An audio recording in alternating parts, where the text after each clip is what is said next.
বিশ্ব বাণিজ্যের প্রধান জলপথ বঙ্গোপসাগরে বিপুল সম্পদের মতোই ক্রমশ প্রসারিত হচ্ছে বাংলাদেশের ভূখণ্ড। দক্ষিণ অঞ্চলে নতুন নতুন দ্বীপের আবির্ভাব এ সম্ভাবনাকে আরও সুদৃঢ় করছে। প্রায় ৯০০ বর্গ কিলোমিটার এলাকা জুড়ে জেগে ওঠা নতুন ভূমি ও হাজার কিলোমিটার আয়তনে ডুবোচর সম্ভাবনার নতুন দিগন্ত উন্মোচন করে। বিশেষজ্ঞদের মতে গঙ্গা মেঘনা নদী ব্যবস্থা প্রতি বছর আনুমানিক ১৬০০ বিলিয়ন টনেরও বেশি পলি বঙ্গোপসাগরে ফেলে নতুন ভূখণ্ডের সৃষ্টি করছে। গত ২ দশকে সন্দ্বীপ অঞ্চলে এভাবেই কয়েকটি দ্বীপ গঠিত হয়।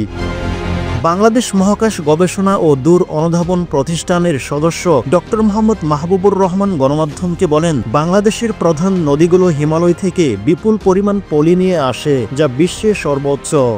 এ পলির কারণে বঙ্গোপসাগরের শ্যালো রিজিয়ন ধীরে ধীরে ডুবোচরে পরিণত হয় এবং পরবর্তীতে তা বিস্তীর্ণ ভূখণ্ডে রূপ নেয়।